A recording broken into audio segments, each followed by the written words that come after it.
Hey guys, in today's video, I want to teach you how to hit the transitional forehand. In other words, a ball that lands short in the court, maybe somewhere around the service line area, and you're running up and hitting a forehand. You ask yourself, Nick, how about the backhand? I am going to make a separate video on the transitional half court backhand on both the one-handed and the two-handed.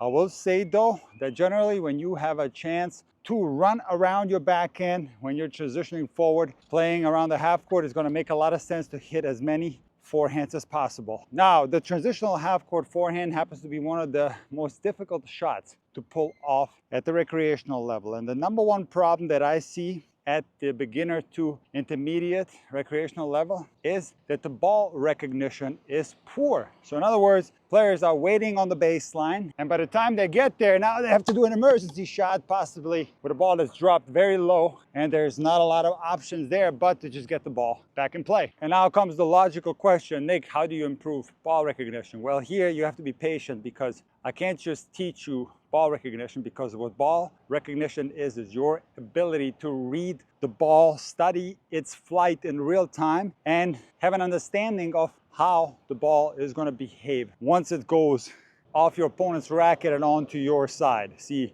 we're talking about high-level players. They have seen so many balls and they are so good at reading the ball that ball recognition is generally not a problem at that level. However, what ball recognition goes hand in hand with is the intensity and the readiness to have good ball recognition. So if you don't have the intensity and if you're not ready to make explosive movements based on the incoming ball, your ball recognition becomes irrelevant because you're going to be forced to make emergency style shots because you're simply not there quickly enough. So while you are developing your ball recognition, you only are going to see improvements if you have good intensity, if you're ready to make explosive movements, and if you are indeed concentrating on the ball and studying its flight and try to collect information from it. Then you just have to be patient and play many different type of opponents, lefties, righties, pushers, aggressive players. You're going to play men, women, you're going to play juniors, you're going to play seniors. You're going to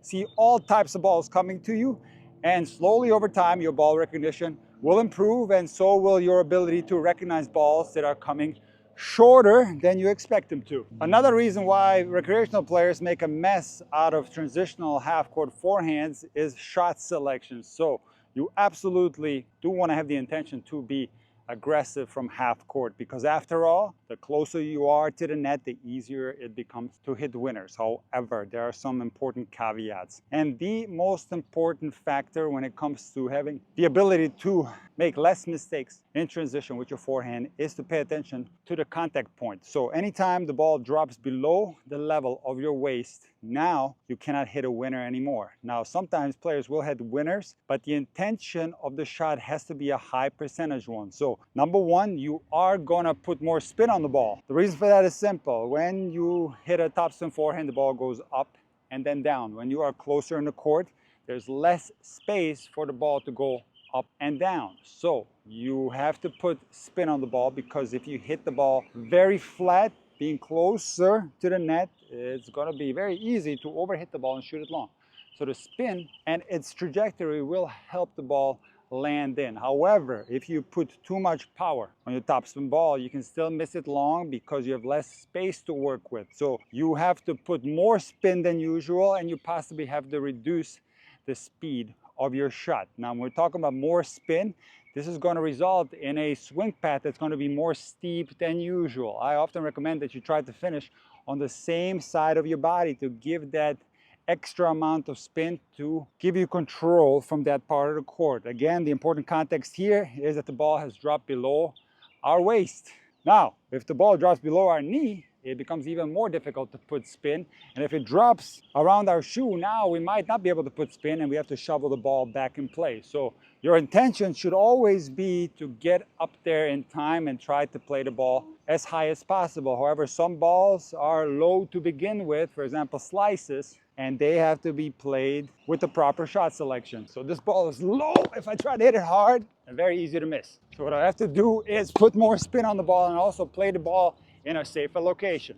And by safer location, I mean that you simply don't try to hit the ball on the line. Now remember, your intention is to get in there quick and play the ball ideally a little bit higher, because when you make contact at a higher place, you can change the trajectory of the ball.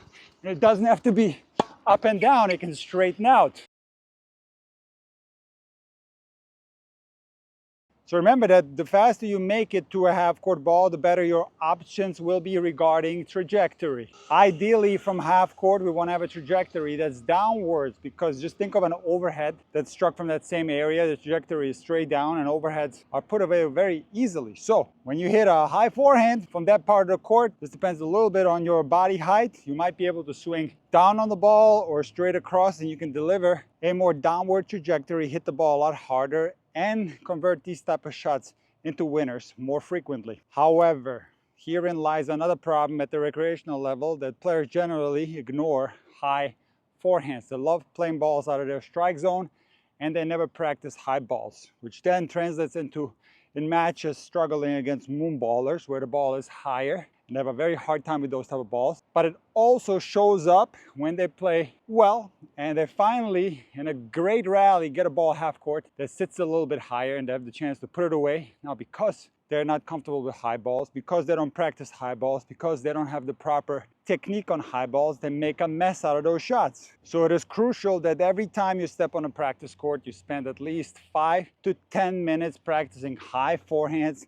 and also high backhands. That's a subject for another video. Now, having the ability to strike the ball at a more comfortable height also relates to the biomechanics of the forehand in general, but more specifically on a transitional half-court forehand. And many players don't go through the proper sequence on their forehand. The second video that I've ever made on my YouTube channel in 2018, I talked about the 3-part sequence on the forehand, where the first part deals with the observation and the initial turning of the body to the appropriate side. The second part of the forehand is the setup phase, and then thirdly, it's the actual stroke itself, the hit. Then you have to go through this sequence when you are playing transitional half-court forehands. A lot of players don't do that. They will recognize that the ball is short, and they will run up to the ball like this, and now they're forced to do the entire sequence right around the half court, and they simply don't have enough time. They look hectic when they hit these shots, and they make a mess out of these type of shots. So it's super important that the first thing that you do when you see a half court forehand that has to be hit in transition is that you turn your body slightly to the side, not fully, just slightly. I'm going to explain in a second why, and that you also put your non-dominant hand and your racket towards the side. Now, the reason why you don't want to make a full turn, because now you most likely will have to shuffle sideways to the ball, and that's going to be too slow of a movement. So you want to have the ability to move forward, and for that reason you don't make a full turn, you make a quarter to a half turn so that you have the ability to run forward.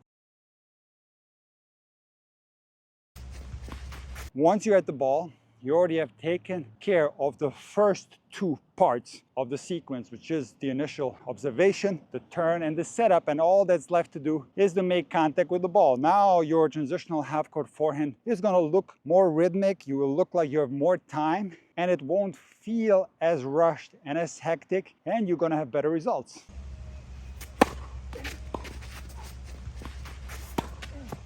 So guys, I understand that a lot of you struggle with this ball, and you will not improve the transitional half-court forehand by watching this video. You do have the foundation now, you know what to do, but now it's time to get on the practice court and commit 5 to 10 minutes of each practice hitting half-court forehands where you know the ball is coming, so you can take care of some of those technical biomechanical elements, and then you transition into not knowing when the ball is going to come. This is where you are starting to work on your ball recognition, and when you practice this particular shot every single day, now you are giving yourself a chance to improve this shot. So go out there, get the work in, and look out for a video where I explain how to hit the one-handed backhand, which is super complex from the half court, and also the two-handed backhand. If you haven't yet, subscribe to Intuitive Tennis so you don't miss out on that video.